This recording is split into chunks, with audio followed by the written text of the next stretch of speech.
And let me ask Molly to join us to share her screen. Molly Cross is the Director of Climate Change Adaptation for North and South America and the Science Director of Wildlife Conservation Society Climate Adaptation Fund, and has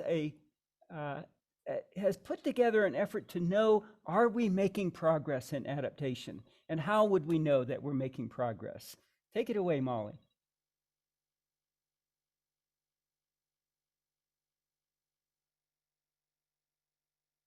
I lost the unmute button there for a second. Yeah, we got you now. Thank you. Yeah, okay, great.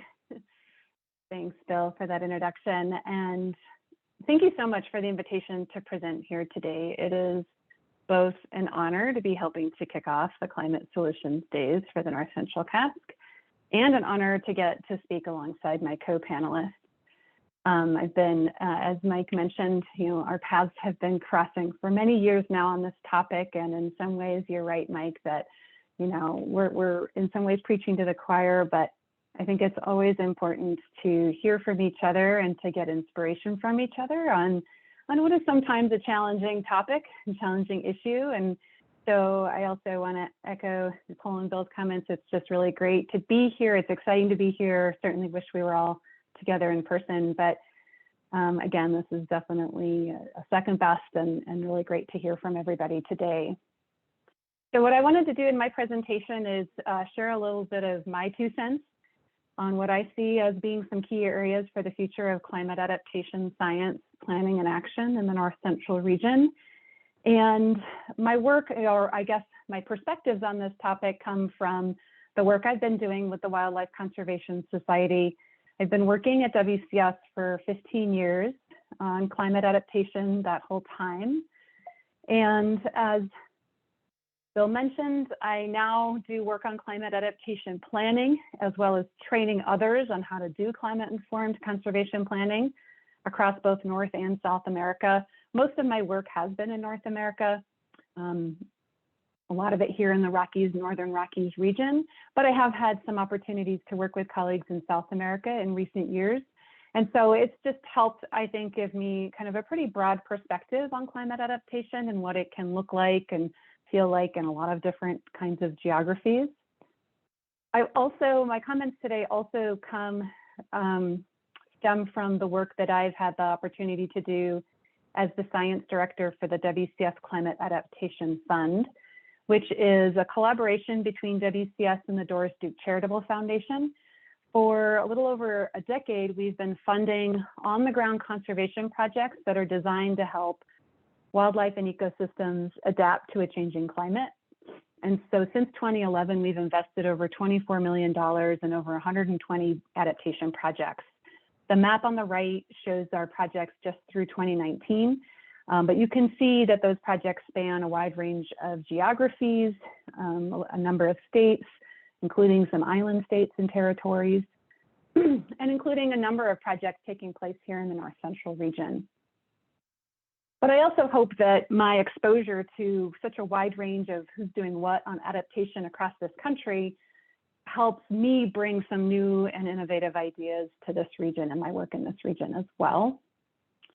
And then I just also want to mention that as we hit our 10-year mark of running the grant program in the last year or so, we embarked on what we call our 10-year evaluation project, where we've been partnering with colleagues at the University of British Columbia to analyze this portfolio of funded projects to date and extract some targeted lessons and information that we've learned about adaptation over that time. So that those analyses and that information is also informing some of what I'll share with you today. So with that, I want to dive into kind of 4 key messages that I have are, again, my 2 cents on what I see as some important areas for investing in climate adaptation science, planning, and action in this region. The first really steps off from Michael's presentation, which is, I think it bears emphasizing and repeating often the importance of supporting Indigenous-led adaptation work. I'm speaking to you today from the traditional lands of many different tribes, including the Cheyenne, the Salish Kootenai, the Apsaluke, the Blackfeet Nation, among others. And I say that not only to acknowledge the lands on which I stand, but also to echo what we heard from Mike, that Indigenous peoples have lived on these lands and coped with change and disturbances for millennia. And yet Indigenous peoples are among some of those most impacted by climate change, in large part because of the ways that Western and colonial systems have stolen or dismantled their traditional approaches to adapting to change. So in some ways, it's an issue of equity to invest more in restoring Indigenous adaptation capacity and approaches, but also because we have a lot to learn from their Indigenous ways of knowing and Indigenous ways of adapting to climate change. I also want to commend Mike and the work that he and his colleagues have done at the CSKT, as well as many other tribes. I really see tribes as the leaders in adaptation work, not only here in this region, but across the country and really beyond. And so we've funded a number of Indigenous-led adaptation projects through the Climate Adaptation Fund, and supporting Indigenous-led adaptation work has been a priority for the North Central CASC as well. And so I just think it really bears emphasizing and repeating that it really needs to remain a priority going forward. So my second key message relates to building off of what has long been an emphasis of the North Central CASC and really all of the CASCs across the country to invest in actionable science on climate change impacts and vulnerabilities, but to really encourage us to expand our work on the science of adaptation planning and implementation as well. So adaptation is really this full cycle of understanding climate impacts and vulnerabilities, planning for those impacts, and taking adaptation actions onto the ground and learning by doing. And so I would really love to see the North Central CASC and all of us collectively investing even more in the science around adaptation planning. What kinds of approaches do we use to planning? How do we measure the effectiveness of those planning efforts at designing climate-informed conservation actions and moving from planning into action? And then once we are beginning to experiment, or as we begin to implement and experiment with adaptation approaches on the ground, I think there's also a really important body of science to do around evaluating the effectiveness of adaptation approaches, as Bill mentioned when he was introducing my presentation. So again, I think these are areas in which we could really expand our work going forward. And then a third key point relates to the topic of adaptation planning, which, as I mentioned, is my own personal area of expertise, and encourage us to really, through whatever specific approaches to adaptation planning that we use, including a component that helps us hone in on what, if anything, we need to be doing differently to achieve our conservation and management goals in the face of a changing climate. When I do adaptation planning projects, a lot of times I get questions and comments about whether adaptation actions are fundamentally different from the important conservation and natural resource management work that we're working on today. And my response is that a little bit of it depends. Yes, some of what we're doing right now may be exactly what's needed most in the face of a changing climate, but there also are going to be some ways that we might need to do things differently. We like to use this framing of the 5 W's of climate-informed conservation to help guide people through thinking about what might need to be different. The what, where, when, why, and who of climate-informed conservation. The what refers to our actions and thinking about instances where we may need to introduce new actions or modify our current tactics in ways that might make them more effective. So if we're going to be replacing a culvert in order to improve fish passage in a stream system, I always stumble over those words, fish passage in a stream system, we need to design the new culvert not to be able to accommodate flows of the past, but to accommodate flows of the future. So larger, springtime flooding events, but also lower flows that can come about during times of drought. The where refers to working in particularly strategic locations in the face of a changing climate. And so rather than putting our greatest investment in those places that are considered strongholds or suitable, the best habitat for a species today, thinking about how climate change might influence where the best habitat's likely to be found for that species in the future, and incorporating those sites into our conservation work. The when refers to shifts in a sense of urgency around taking action or the timing of actions. For example, in response to shifts in phenology or ecological seasonal events. Why refers to the need to embrace forward-looking goals rather than just kind of blindly continuing with strategies that are about restoring to historic or past conditions, some of which may no longer be possible in the future. And then the who refers to who's involved in designing and implementing projects. Are the people that are most heavily impacted by a changing climate, that are most vulnerable to its impact, especially to ecological impacts of climate change, making sure they're at the table and involved in designing and implementing climate-informed conservation approaches.